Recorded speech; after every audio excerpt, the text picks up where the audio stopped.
welcome to another episode of Spotlight On. My name is Maita Soukup from the District Office of Communications, and today we're focusing on college-bound Camden, how we're helping Camden students across the district apply for and succeed in college. I'm joined by one of our high school guidance counselors, Miss Yvette Pruitt, and Winona Wigfall from Rowan University's CHAMP Gear Up program. Welcome, ladies. Thank you. Thank you. Now, this is an exciting time of year for our seniors who are looking forward to college, and you've both played an important part in helping them get there. Can you start by telling us a little bit about your roles in helping students in that transition from school to college? Okay. My role as college and career counselor at Woodrow Wilson High School, I basically work with all students grades, grades 9 through 12.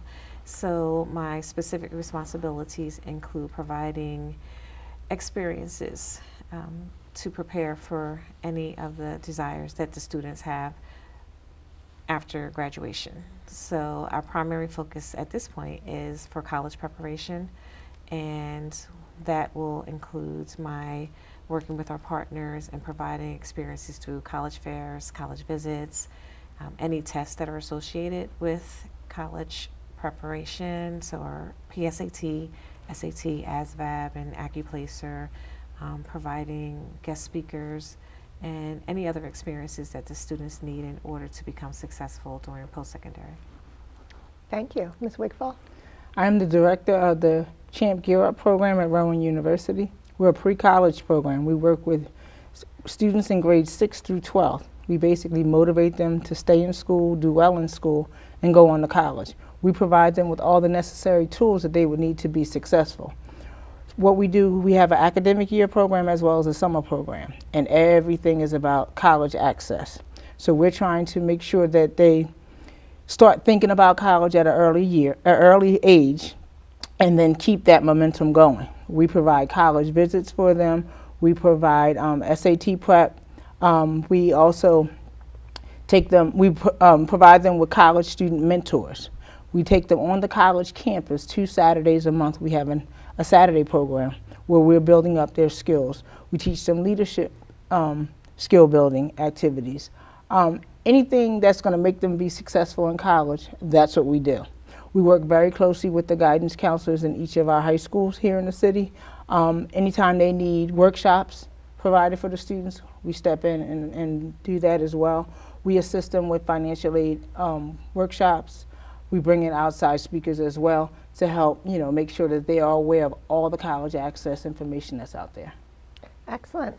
And for students and parents watching at home, how could a student get involved in the CHAMP Gear Up program? They could either go and see their guidance counselor, or they can call our office directly. We're located down at the Rowan Camden campus on the corner of Broadway and Cooper Street. Our phone number is 856-361-2920. Our office is open Monday through Thursday until 7 p.m. So generally parents and students will come down after school. And then also, like I said, we have our Saturday component 2 Saturdays a month, and that runs from October to the end of April. There's always, the answering machine is always on, so they can leave a message at midnight. We'll get back to them the following day. Oh, that's excellent. Now, you mentioned the need to start thinking about college early. What age or what time in their life should a student start thinking about college? I always say from birth, basically, Yes. Because a lot of times we see, we want to be an astronaut, we want to be a doctor, so they have to start thinking and preparing early. With our program, we begin working with students in the 6th grade. We try to teach them that science is fun, because a lot of times as they get older, they kind of steer away from science and math, the upper level math. But we try to teach them that regardless of what you want to do when you get out of high school, that you need this foundation, you need these skills. So start thinking then. We expose them to different role models. We expose them to a college campus. There's 3 different types of colleges: community college, a state college, and a private college. So we try to make sure that they are aware of all the different types of colleges so they can see what's best for them. Because just because your sister, your brother, your guidance counselor went to college and they talk about their particular school, that might not be the right one for you, because sometimes that turns people off. But the earlier the better. And I think that parents can begin, even before we get to 6th grade and get to programs such as the Champ Gear Up program, we can begin to expose our children to mentors, taking them on college tours, taking them to museums, those things which will help them to focus on the various types of careers. And then in school and through other experiences, they can then begin to find out what is it that I need to become proficient in this career. If they see an opera singer, if a parent shows them that experience, what do I need to do in order to prepare for that career? So those are things that parents can begin to do even at the most basic level at home, and then with the assistance of schools and our community organizations, we can help them reach their goals. One of the things, we also offer workshops for our parents because most of our students are first-generation college students, so their parents are unaware of the process. So we try to make sure that they're aware of everything that's out there and the steps that their students need to take, so that way they can assist their children. That's an excellent resource. And I think the Camden City Schools do an excellent job with their parent outreach programs as well. So in reaching out to this program and then contacting our schools and even our central administration, parents can be directed to facilities and to persons that are able to help provide some experiences for their young children. Excellent. Now, a lot of students out there are getting excited about college and thinking about what's possible. So maybe we can spend some time on some specific advice for those kids. Now, imagine Miss Pruitt, a 9th grade student, walks into your classroom and says, in 4 years, I want to be in college studying medicine or pre-med. What advice would you give a freshman? What are those sort of steps they need to start taking when they're 14, 15 years old? It's planning and preparation. So once they, especially if they have already identified a goal they want to achieve, what do we need to help achieve that goal? So I had a student last year that was a freshman who wants to attend Spelman University. So that's her goal. So now we had to implement a plan. Well, we have to know what kind of SAT scores do you need to get into that school? What kind of courses do you need to take in order to be accepted into that school? Your community service, what is going to be required? So that's basically implementing a plan with all students, and for those students who don't know what they may want to do in grade 9. So some type of interest inventory to help get them set, because it's all about preparation in order to help reach your goal. And also, I think, to add to what Ms. Pruitt just mentioned, the students need to see what other resources are out there. At the various higher ed institutions here in the city, they have different programs. So for instance, if there's a student that's interested in the medical field, the Cooper Medical School has different programs for students. So they have to, just start networking, talking with different individuals, speaking with their guidance counselor, and finding out, what other resources are out there that's going to help build their skills for that particular career. Excellent.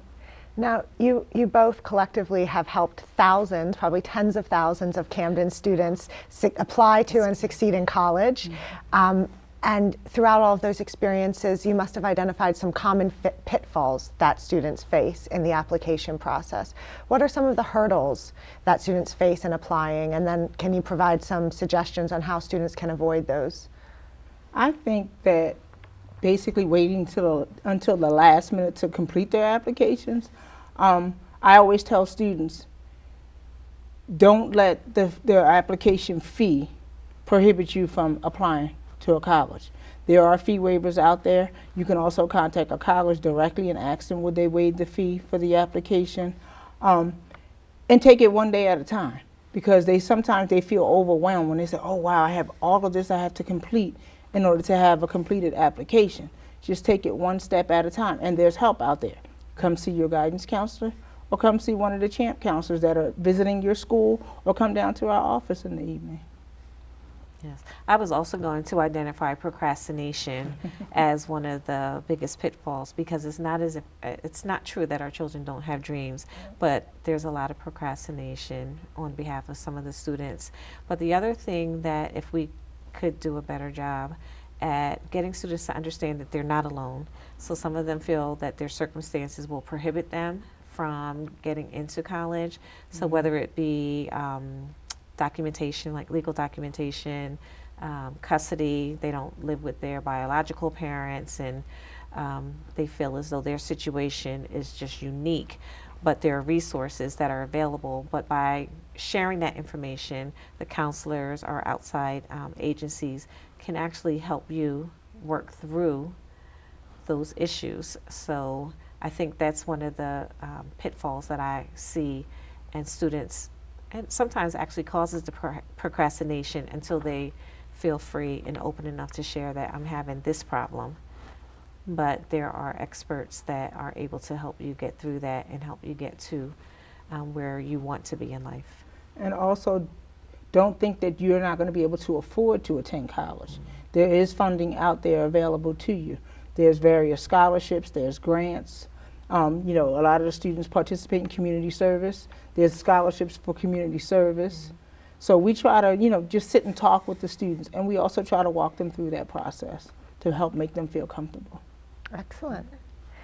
Now there's tens of thousands of colleges across America that our students could apply to. How do you help students narrow down their choices and identify their sort of target list? Well, when we're working with students, we try to identify what is it that they are looking for in a college. And we, you know, try to map it out. Do you want a large school, a small school? What do you want to major in? What kind of support services you might need? And we start with that first and try to break it down. We take them on college visits, because you go to a school and say, oh wow, this is entirely too big. But we try to tell them to do their homework. Start early, not at the last minute. And just because your cousin said this is a great school might not be the right fit for you. So we try to make sure that they go and visit. We make sure that they have opportunity to go to the National College Fair, which is held in the fall in Atlantic City, as well as we try to bring the college fair here to the city of Camden and have representatives come and speak with them about the schools. Excellent. I would agree with all of Winona's answers, and inclusive of that, I would also state that just the preparing and just, and I know I've already mentioned the preparation, but just making yourself available to all of the opportunities. So when it's announced that there are going to be certain exposures in this school, which will include any of the guest speakers, any of the representatives that are come to your school freely. So the university representatives, they might be from certain career, trade, technical schools. So just taking advantage of those opportunities. And one of the things I always say, that we really have more programs than sometimes students to participate in those programs. So some of the organizations are very, very generous with their time, with their scholarships. So we want to provide those, but we need just to continue that partnership with the students, the parents, and the staff to make sure that every student can get to where he or she wants to be after graduation. Excellent. And do you have any thoughts on sort of the average number of schools that a student should apply to, or that you would recommend? Recently, one of Camden's charter schools was in the news because their students applied to like an average of 100 colleges each or something. And that was sort of maybe out of the norm, it seems. But what's your experience? How many schools do you recommend students apply to? Working with the students, we usually tell them to apply to about 5 schools, because sometimes you get overwhelmed when you have too many choices. But we also make sure you have your safe schools as well as your reach schools. So that way, the schools you're definitely going to, you'll be able to get accepted to, so that way you have an option. But it's totally up to the student, but that's what we usually recommend.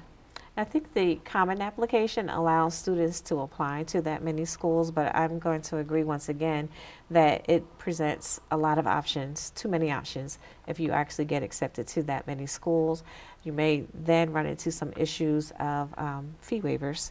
So there are different ways, and I know Winona mentioned some of them, but there is an instance where if there's a hardship, counselors can write a letter to the universities as well. So I believe if we help students to focus, where is it that you want to attend? Do they have my major? How large do I want my classes to be? I also add in an environmental issue as well. So if I hate being cold, chances of me succeeding at Syracuse University, right, or the University of Buffalo, I may or may not attend class because there's 5 feet of snow outside. Class is not going to be canceled. So there's some other issues that we need to discuss with the students to make sure that they are making the right choices of where they attend college.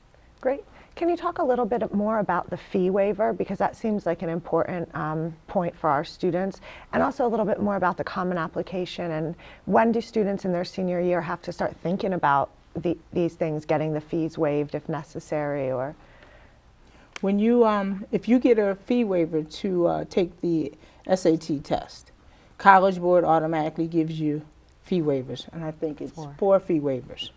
So you get 4 from College Board, fill those out, and you attach those with your college applications. Again, as Ms. Pruitt indicated, the counselor can say that it will present a hardship for the student, to pay these fees, and we would really like them to apply to this particular school. And then the college will decide whether or not they're going to accept it.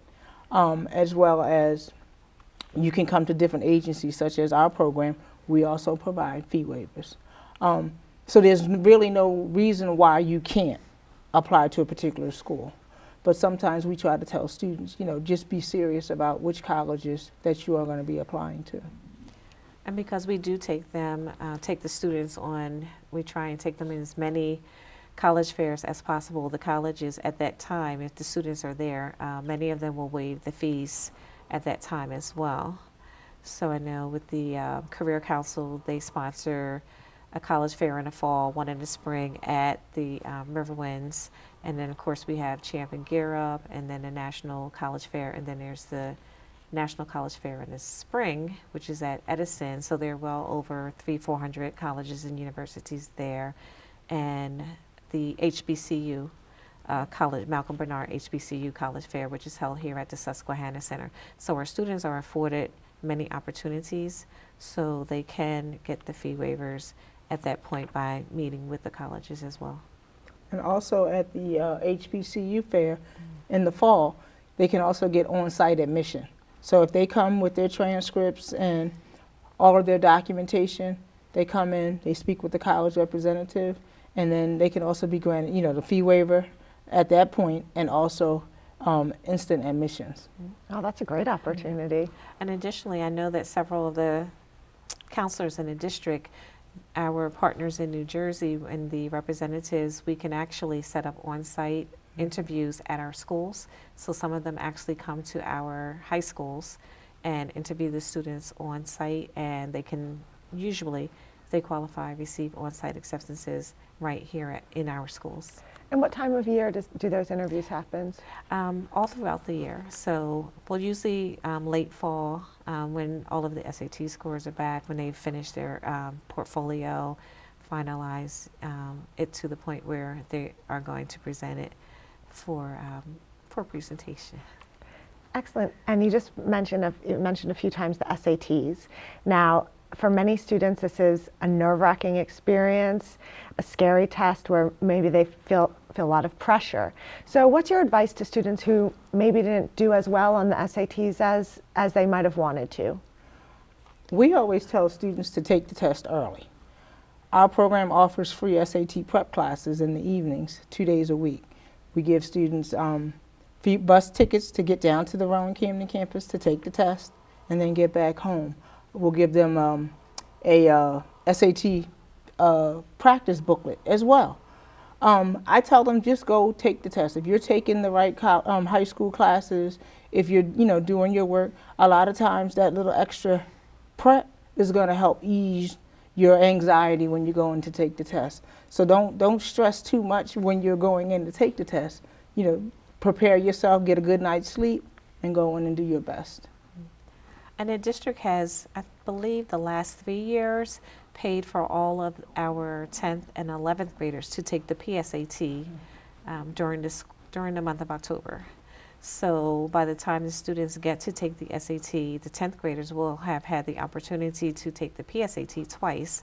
So that kind of eases their comfort level when they get to the SAT. And if it's a student who only took it as a junior, they will have at least been familiar with the format. And we're encouraging now more use of the ACT as well. So the students are beginning to take the ACT as well. And we know that the SAT is being revised next year, so it is going to look a lot more similar to the ACT. So it's good that we're making that transition, because the SAT is going to transition to look almost exactly like the ACT. Okay, that's interesting. Now, you've both spoken about the sort of cost barriers that families face when thinking about college. I just did some research. The College Board says that the average cost of a year in a state college last year was $10,000 a year. So students might look at that and just say, wow, this path isn't for me. What are the options available for funding your education, and how have students been able to access those scholarships? All students have to fill out the free application for federal student aid if they're, applying for grants and scholarships. And also, by you filling out that application, it also will qualify you for state aid once you click that one button and answer a couple other questions. So there's state aid available, there's federal aid, there's institutional aid. Also, a student could be eligible for the EOF program, and so they give you a couple extra dollars for some books, and also the free services such as tutoring, mentoring. They kind of guide you through college. And also there's a lot of different scholarships out there. There's scholarships for just about anything. And there's also the New Jersey STARS program for those not familiar with it. So every student in the state of New Jersey who graduates in the top 15% of his or her class, they're entitled to be a New Jersey STARS student. So if they attend their community college, their fees and their tuition will be paid. They maintain a 3.0 grade point average, and upon graduation from the community college, they can attend a state university with tuition and fees paid.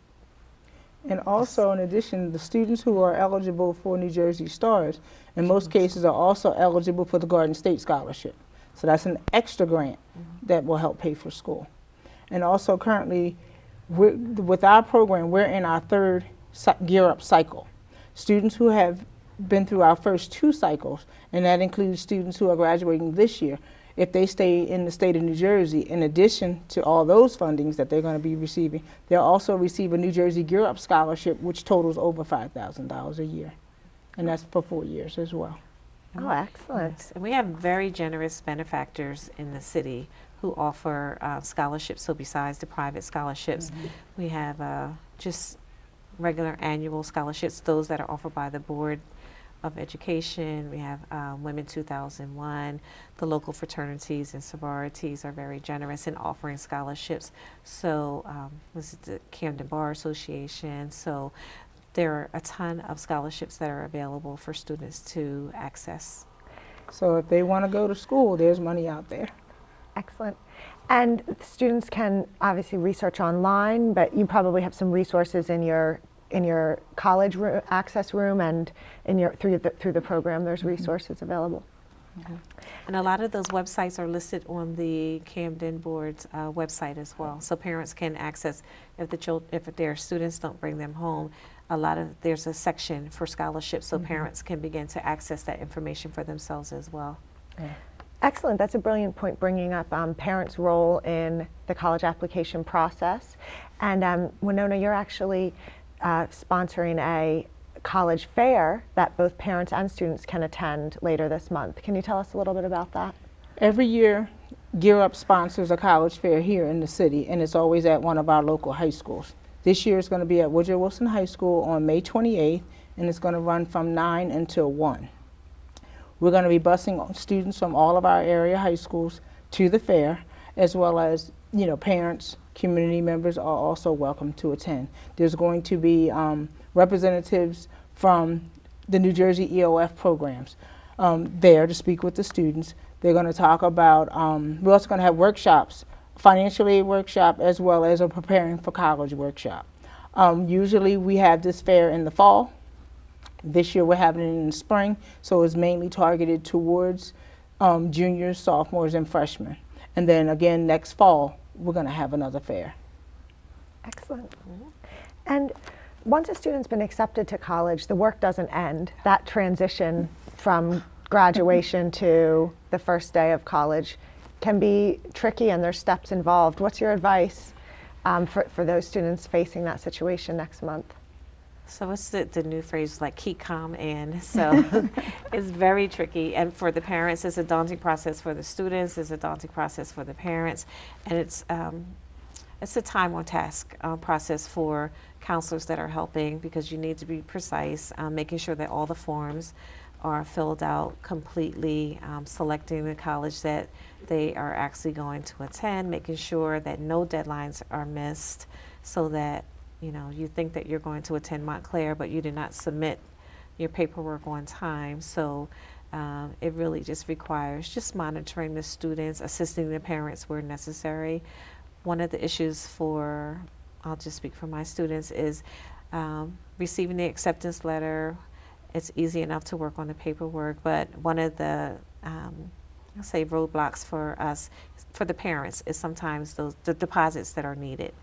So that's when we need the parents to kind of share with us. So the counselors can sometimes write letters to the colleges, or the parents can write letters, hardship letters, asking if there could be an extension on the deadline to pay the deposits, or if they can be waived, or through EOF, if they can be just deferred until the financial aid is processed. So there needs to be a level of trust in sharing information, so that we can make sure the student actually makes it to college. And they, again, like Ms. Pruitt had mentioned, they just have to learn to follow up. And I've noticed lately, a lot of colleges are sending everything through email. So we try to remind the students, please check your email, and follow up. And if they need help, come to one of us, and we'll be glad to help them. Well, excellent. We're just about wrapping up here, but if you guys want to share one final piece of advice to either students or parents in helping make that transition to college a successful one.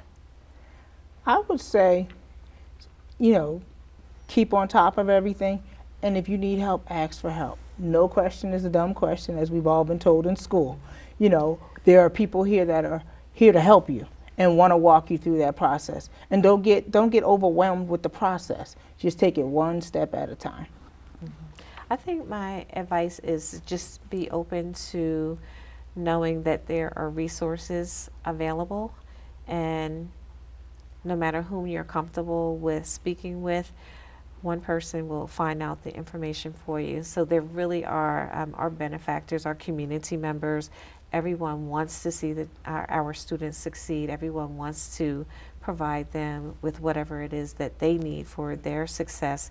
And we will all work very hard to make sure that the parents receive it, that the students receive it, and that the schools receive everything that they need, because there are a ton of resources available.